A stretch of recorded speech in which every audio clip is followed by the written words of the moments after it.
Hello, hello, hello. Finally. This is Jessie. We have gone to extremes, and I'll tell you, for any of my boys or girls in blue that watch us and support us, I was going the speed limit, okay, the whole way here. No, so I said we were gonna make this happen, come heck or high water, and here we are, okay? So we're just gonna start this all over. Give people a little bit of time to catch on, and if you can do us a favor, if you're on, if you can do hashtag live for live, do hashtag replay for replay, and we're gonna start it all over like none of those other ones existed, because I'm gonna delete them after this because this is the one that you need to see, okay? So most definitely. Yes. So hello everyone. Say hi, yeah. This is Shantele Charles. I am here with her. I found her recently through a mutual friend, and man, I am so excited. So that's why I had to make this happen, okay? Adapt and overcome. Sometimes things get in your way, and you just have to push forward, push on. That's what we're doing, okay? So we're gonna do positives, because we start every happy Thursday with the deep breath and a good thing that happened today, okay? Yes, deep breath. We finally got this started. That's my good thing. That's my positive is that I'm actually getting the opportunity to get her message out into the world further. So hopefully we'll take this further. So make sure that if you're on, if you can do us a favor and share this to any groups that you know, share this on your share. Start a watch party for me. And actually, we're going to be giving away two gift certificates of $25 for Lakeshore Cash. If you're not local, we'll make it. We'll figure out something for you, because I know I have some people that aren't local, because we're like going international now. So if you are on here, we'll pick somebody out of the lives, and then at the very end, we're gonna do the replay contest. We'll tell you how to do that, and I'll put it in the comments later too, okay?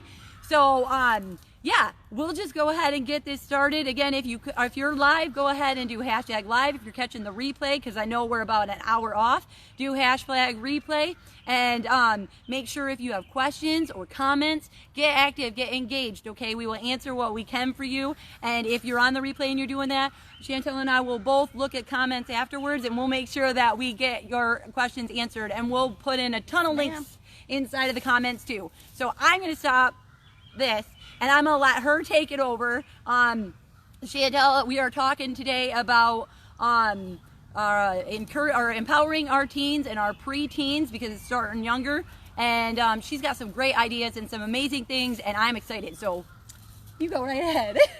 Hello, my name is Chantel. I live in Muskegon, Michigan, and basically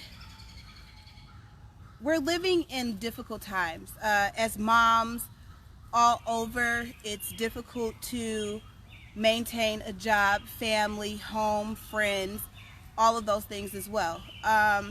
Raising teenagers is totally different from when you, I, and anybody else before us has lived. And so I really feel like we have to, not only because we know what we know, we have to also see what these children know on each level. With my daughter, as she goes through things, there are things that I talk to with my son, but not as direct as her, just to see what his understanding of certain things are. It's just a check and balance for me between both children, not only for myself, just to see how far behind the other child is from the other one, for me. I don't know for everybody else. So you have an 11-year-old son and a 15-year-old daughter. Yeah, and I have a 13-year-old son at home and 11-year-old daughter. So we've swapped, and I can tell you it's already started young. And I know so many people, like when I was young, I didn't think about having like talks with my kids, or like my parents didn't have talks with me when I was 10, 11 years old. But like the national average for kids starting in like risky behavior, sexual behaviors, things like that, is 11. Okay, yeah. That's the national average. So we got to start having those conversations younger now. And so keep going. I just wanted to say what ages. So it becomes hard to speak with them, especially when you have a teenager that's so full of themselves but still private at the same time. Because when they start to really realize they're an individual and want to start venturing off in life, there will be some things that they won't tell us, just like we did with our parents. But we have to keep that line of communication open. For me, I am a stern parent, and I know I can be very stern at Hashtag times. mean moms, okay? We already talked about this. And mean so moms. It gets to the point where you do have to step back like, hey, yes, I'm an adult and I know what I'm doing. But at the same time, I want to know where my child mind is. I don't want to be like, oh, okay, I know my child. No, there's some things that we won't always know. So at that point, you have to let them come and talk to you, because I know sometimes different subjects, I want to pry. And it's like, okay, if you pry more, they pull away more. So if I back off, maybe they'll draw into me instead of me trying to grab them and make them hear. I want my child to be present and wanting to give forth information instead of me prying it, because sometimes prying, you can get any answer just to make you go away, and I don't want that, you know. And I can sense that, and parents do. Children, if you're watching as well, Yeah. we do. So it becomes a thing of integrity on both ends. Yes, I know what I'm talking about, but I might not always be right on spot. I might be right, but not right on. And so as parents, we need to talk about that stuff, because I did for a while have an issue with trying to ask other moms, how did you get over that, or how did you get over this? Because some parents don't go through that. And so the parents that don't, I feel like, don't judge parents that are going through certain things, because you don't know what you would do in that situation. And so it becomes a thing of just finding people that are like-minded like you. Find a community or connect with people, or if you connect with one person, they connect you with other people. That's right. And so when you connect with people and you have that strong connection, there's nothing you can do Oh, yeah. Well, that won't prosper. If you have so many people that think just like you do as far as raising children, there's nothing you can't accomplish. I don't want people to feel like some of the things you go through, you're by yourself. There's a lot of people that go through things that don't talk about it publicly. we're not going to post it on Facebook all the time. No. Or people aren't going to post it on Facebook. I mean, there's about being real moms and real problems. Just because we're going through that doesn't mean we're going to pull it all out. Not just for the sake of putting on a good front, but we don't want to put our kids' businesses out there too, because, you know, they're going to be a kid, and like, there are things that I go through with my son, and I'm not going to blast it on social media, because he's going to grow up someday and he might see that. Right. His friends might see that. His friends' parents might see that and get an idea of him or the way we are, where it's like, I'm not trying to preconceive that notion for him, because he's already got hard enough. He doesn't need my help. Right. And so you have to really find a village. You have to build your own. And for a long time, that's what I did. I built a village around my children of people that I trust, people that I know, that even if something happens to me tomorrow, these are the people that you know you can go confide in, or would tell you the same things that I would tell you, even if I was or wasn't here. So it becomes a point of finding and knowing your people. You have to know your people. You have to know your children. You leave yourself open when you don't really know the people that are around you. And people can hide things, but that's not what you're looking for. You're looking for somebody that can help you basically feel at ease about the way you feel, the questions that you have. Because every question won't be easy. Every situation with you and your child will not be easy. It just won't. And just because you go through that once, oh, these bugs. Just because you go through it once doesn't mean that you won't go through it again, because it might come up again. But at that point, you've seen it, you've been through it, so now you can just sit back and think how you're going to approach it this time, because each time it comes up, it might not need the same result. And some children do repeat some things. So sometimes that one situation might not need that same It's going to take strike one, strike two, strike three. 13 for some kids. Some of them before they get it. But you have to know that about your child, though, at the same time. So you have to basically know what your child is willing to and willing not to do. Yep, and hold them accountable. Yep. Holding them accountable. I mean, because a lot of times we want to hold ourselves accountable, which naturally, as human beings, we do. And so that's what I want parents to try to stop doing. Because at the end of the day, if you have taught what you've taught, we're going to worry anyway, even if they are on a good path.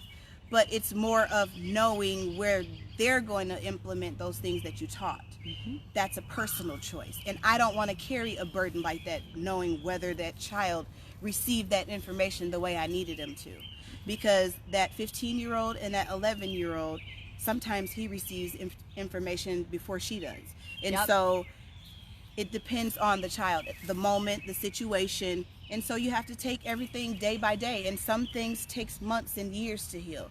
And so you have to work at it. And the thing is, you both have to work at it. Yes. I've learned to let out her frustrations so I can see where she's coming from. And even if I don't understand it, I try to make sense, and then I'll confide in somebody else to see if I'm wrong about that situation or how I feel. And if I feel wrong, I will apologize. And that's another thing, parents. Yes. We do have to apologize if we didn't understand or misunderstood anything.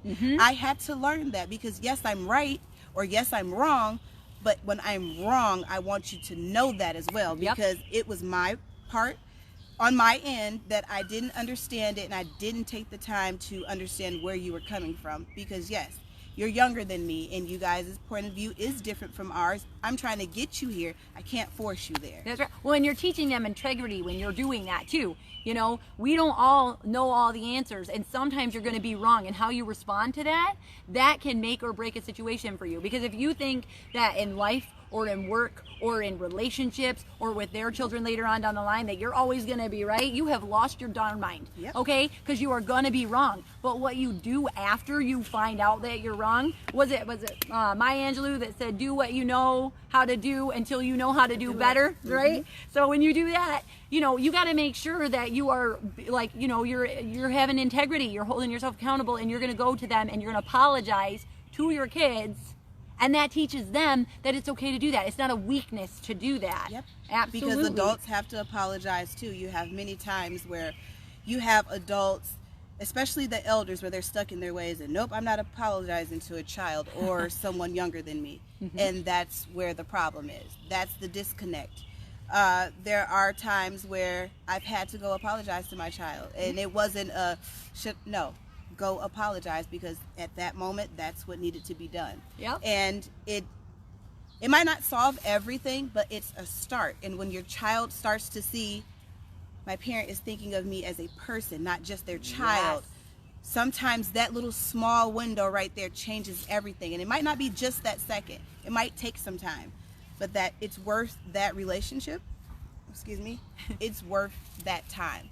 So the more time you put into trying to heal instead of focusing on what went wrong, the better things should become.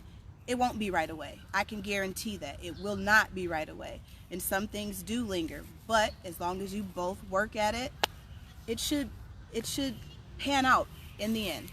Well, and I wanted to talk about, you had she was talking about Chantel's worked with young women and stuff before that have struggled with communication through their parents. And when they get that dialogue between their parents, they're going to carry that into the rest of the world. And one of the ways that you had said, because sometimes getting in the moment and stuff, you get heated and you say the wrong thing. So you were saying you have them take a break and then write it down?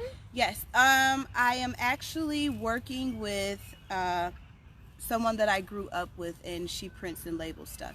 And I asked her to make a journal for me, because what I really want to start doing is for parents and children to learn to listen to be heard.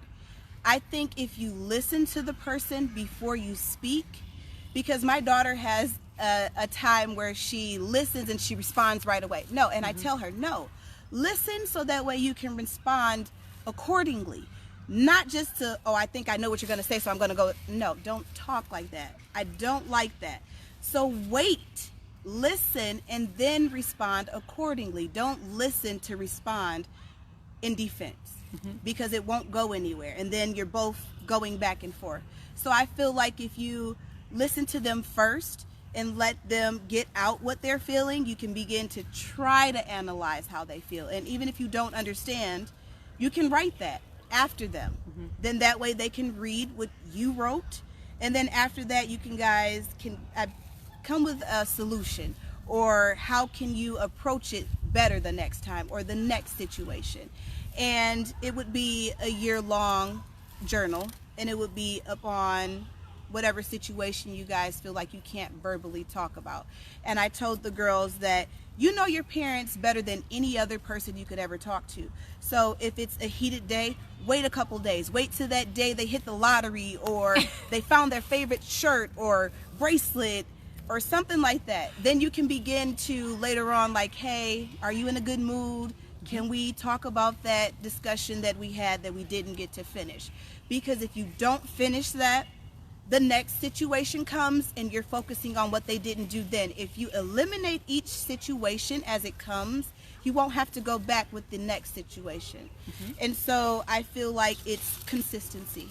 Oh yeah. Well, and I think you were saying, like, you have the child write in it, then the adult write in it, then they read what they wrote, and then they talk about it. Yes. And that's not, I mean, you could do that literally, just like write each other, go, like, we gotta stop. Go buy you can go to the store and go buy a journal. And be like, you're going to your room, I'm going to my room, take 2 pieces of paper, write down why you thought you were upset with it, and go back, read them, and then go back together. Like, it makes all the difference. I'm just gonna look. Kathleen says, everyone is wrong sometimes. A big person admits it and tries to change. A small person fails to apologize and acts like they're never wrong. I believe in always admitting when I'm wrong. There you go. I mean, and I mean, my thing too, I mean, it's in every aspect too, like in honesty. I tell my kids all the time, there's 2 things you can't get back, or you can't get back easily. That is honesty, and that is integrity. Because once you've taken those things out, man, it is hard. It is so hard. And I tell kids all the time, when you ruin that part, it's not our job to repair that. It's for us to be here when you're ready to repair that. Because that weighs a lot of worry and stress on a parent trying to figure out why you won't come to me to get the help that you actually need. And so I feel if we let them come to us more, it'll probably do a lot of good. Because if they're willing to be there and they're giving forth that effort, you know right then and there you've taught what you're supposed to, and further in life you barely have things to worry about. Right? Say none, barely. Well, and I think that goes towards like their self-worth, because like when you're teaching them those things, when you're teaching them the etiquette, I think etiquette gets such a bad I think etiquette gets such a bad rap, because people think, oh, etiquette, oh, we're going to teach our girls to sip tea and that's going to help them run the way. If you hear that, you know what I mean? Like, if you hear that etiquette, people say, oh, that you're just teaching my girl to sip tea. No, there's a lot more to it. It's not as old school as people think. And whether you choose to believe it or not, those things that people look at, like how you respond, how you respect, how you communicate, how you know, your boundaries that you set and everything, it's going to help you along in life, professionally, in your relationships, socially, everything. Most definitely. I tell my children all the time, I was looking for some material, and one day it just popped up out of nowhere, the book for my daughter that I wanted. And when I started reading this book, I almost cried. I'm serious. I almost cried, because it talks about so much. Being a dinner guest, the way you should treat your siblings when it comes to friends, which it refers to them as strangers because they're not family. And so co-workers or college friends, you never put them before your sibling. It talks about borrowing clothes from your mother or a friend, or asking for permission, and all of those things. You know, what to do, what not to do on Facebook, Snapchat, all of those things, because whether you believe it or not, your children in school are allowed Facebook. And so you don't know what they put on there. And some children, when I did discover my daughter had it, other children had 2 or 3 pages, one for the parents to look at, one for friends. And so you really have to pay attention to those things, because even though I didn't allow Facebook, she had it. And so you have to really pay attention to those things. I mean, they are becoming of age. They will have those things, and there will be some music or whatever that they listen to that you don't allow. And you'll be like, Hey, where'd you hear that? Oh, I was at so-and-so's house. So it's a matter of teaching your child, even though you're not at home, how to act. For me, if you're out there acting a fool, I'm not going to feel bad because I know I didn't teach you that. So I'm not going to worry about, oh, I wonder if people thinking. No, they're not. They're not. So if someone out there tells you, hey, sit down or chill out, you shouldn't be doing that. You don't. They don't have to be family. Someone tells you to stop, stop. Mm-hmm. It's one less headache for you and your parent. It goes back to village style of raising your children. We have to come together. There shouldn't be a time where, even if we're having our children at different groups, if a child is left behind, you should be like, hey, sometimes, I didn't say all the time, if you are in a bind, and I am able to go that way, I don't mind. Yep. Let me know in advance and I will change my schedule for you. Yep. We have to do more of that, because at the end of the day, there will be times where we have to lean on people outside of our safety net, because our safety net isn't always a safety net. So you have to have a safety net outside of that safety net, but make sure it's a safety net.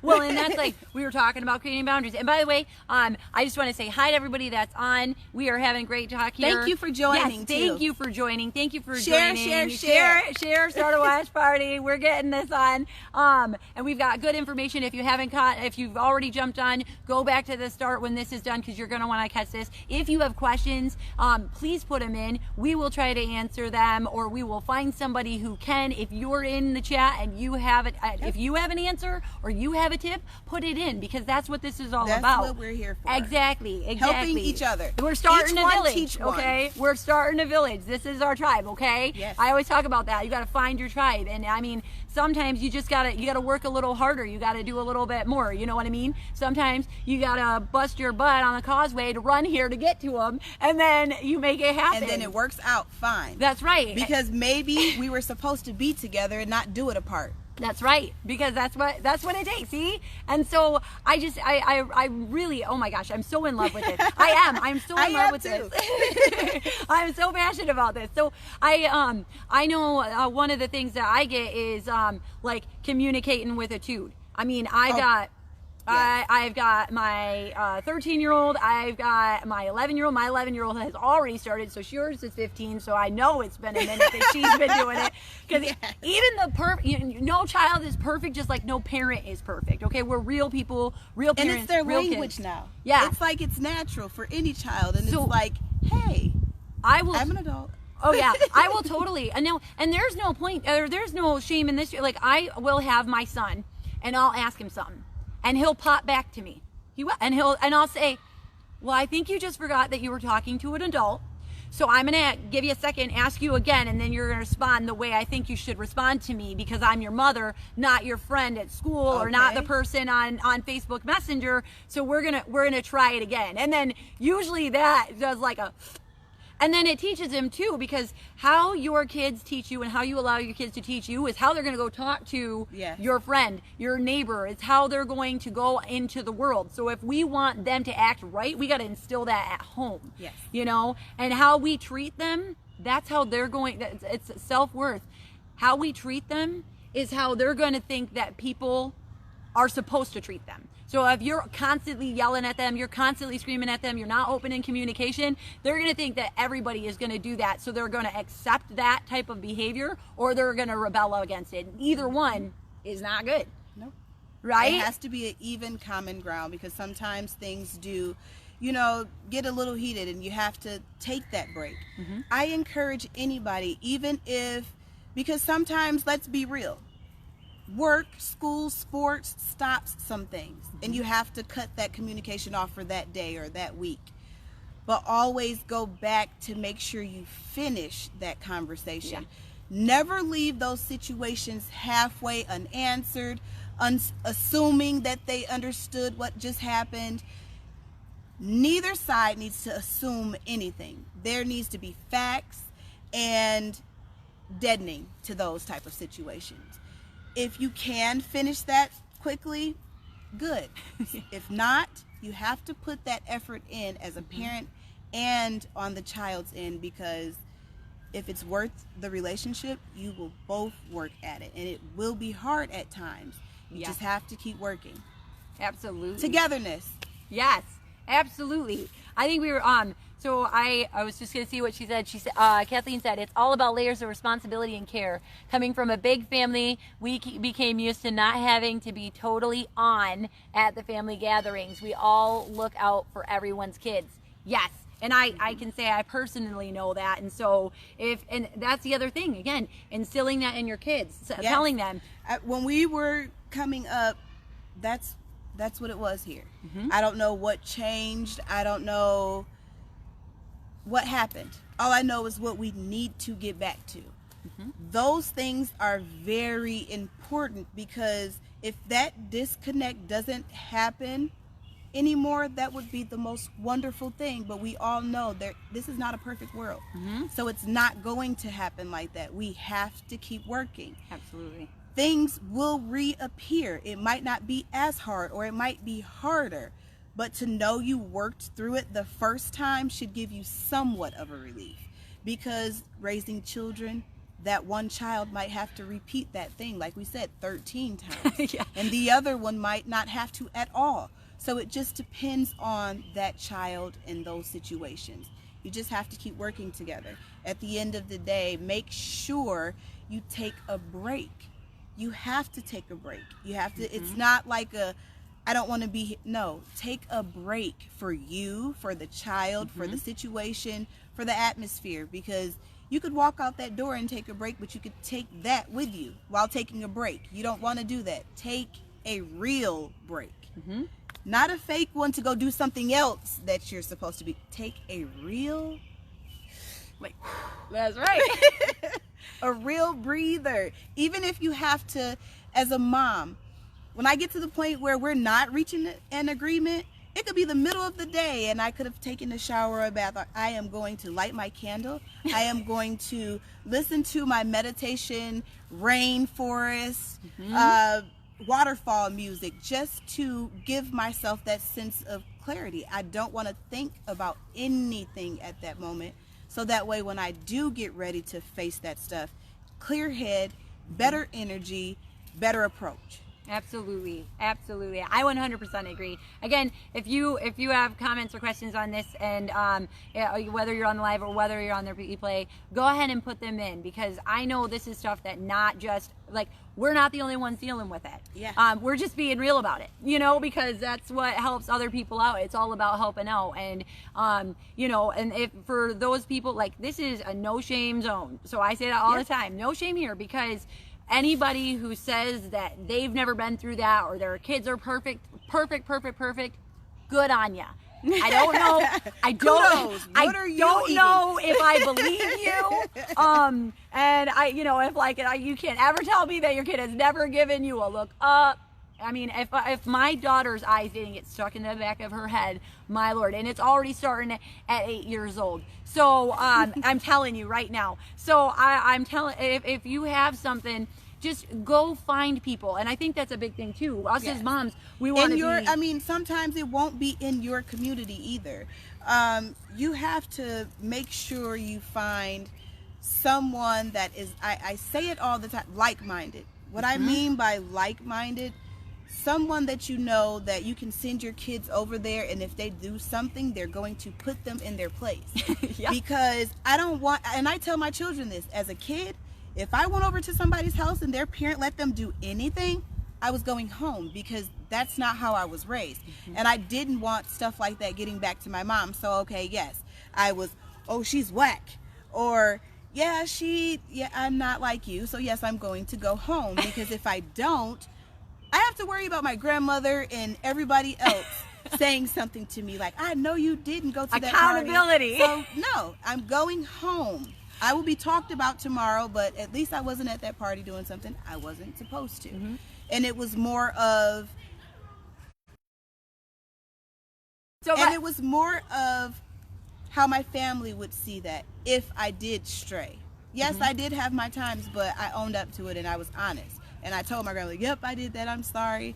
And that's what it's about. Well, and that's Letting about them know. those boundaries too. We talked about that. That's about setting those boundaries. When you help them create those boundaries, when you set boundaries at home, when you do that, you're helping equip them for the rest of their life too, you know? It's also less of a burden for you. And I tell my daughter all the time, as long as you keep that communication, even if it's something that you did out of context, okay, whatever, but be honest with me. That way we can work through that. I can't work with a lie. I won't.